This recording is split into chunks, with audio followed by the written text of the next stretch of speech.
Pessoal, isso é um tema bem bacana, valeu pela pergunta, Dadásio. E assim, ó, que fique bem claro, a nossa soldagem de alumínio, a gente tem uma frequência em AC, ou seja, a corrente ela passa do polo negativo para o positivo, né?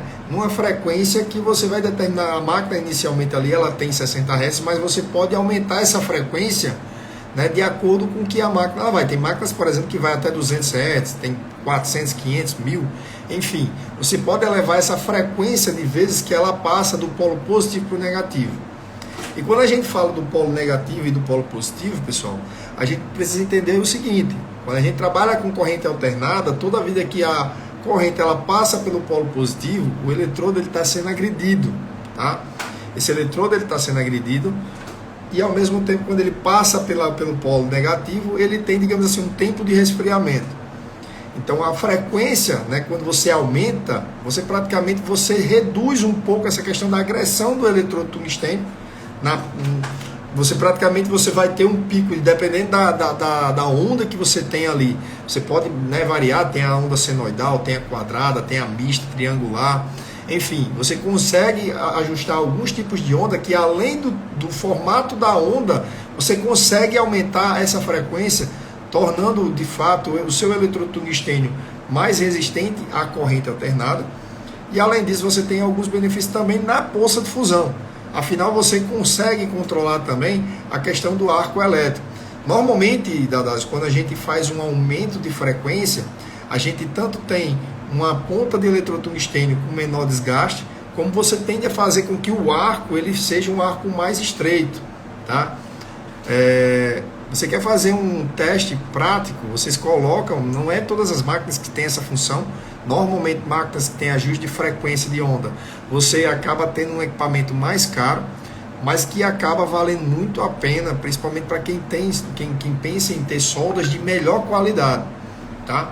É possível fazer uma solda com boa qualidade com uma máquina que não tem ajuste de frequência? É possível. Só que normalmente quando a gente tem essa função, você consegue, dependendo do serviço que você vai fazer, ter uma certa qualidade a mais com relação a máquinas que não tem esse ajuste. Então, normalmente quando a máquina ela não tem um ajuste de frequência, ela tem um cordão mais largo, até porque normalmente o eletrotungstênio também ele acaba desgastando mais, a ponta ela fica mais arredondada, acaba comendo mais, e aí você tem um arco mais aberto.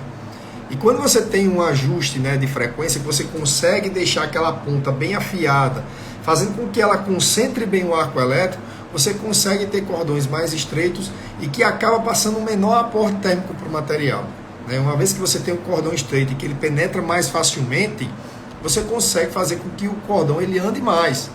Então, com isso, diminui um pouco a questão do aporte térmico, que é essa energia que a gente passa para o material. E no alumínio, isso é muito importante, porque uma vez que você passa muita energia, ele acaba aquecendo muito a junta, tá?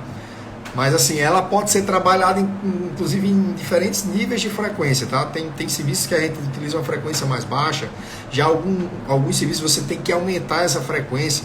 Então, não necessariamente ela vai, coloca em 100 Hz, coloca 150 e vai embora para qualquer material. Tá? Não é bem assim. Mas a função dela basicamente é essa. Você consegue fazer essa limpeza, né, no próprio material, no próprio eletrotungstênio também, e ao mesmo tempo ter um arco mais estreito que consiga controlar melhor o aporte térmico no próprio material, tá? Cordões de melhor qualidade vocês vão ter também, tá? Cara, eu já trabalhei com uma Miller que ela ia até 500 Hz. E era assim, coisa absurda, tá?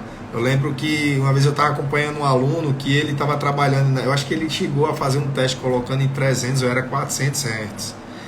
Você, quando aumenta a frequência, inclusive até aquele barulho da corrente alternada, né? Quando você está trabalhando normalmente alternada, ela não é igual a DC que fica praticamente só escutando o barulho do gás. Você escuta aquele barulho bam, que dependendo do aumento ou diminuição de frequência, você tende a aumentar o pi. Tipo, quando a gente aumenta a frequência, ela fica pi. E quanto mais você aumenta a frequência, ela tende a ficar esse piado mais fino ainda. E eu lembro que... E outra, quando ela está uma frequência mais baixa, ela já tende a ficar mais... Então, Dependendo da frequência, quando a gente vai aumentando ou diminuindo, também muda. A gente consegue até entender mais ou menos pelo ouvido. Já fiz até uns vídeos perguntando, pessoal, pelo barulho, vocês acham que está em quanto de frequência? Porque ela tende a aumentar esse piado, né? Então, ajuste da frequência você consegue ajustar bem, dependendo da máquina, você consegue aumentar ou diminuir bastante.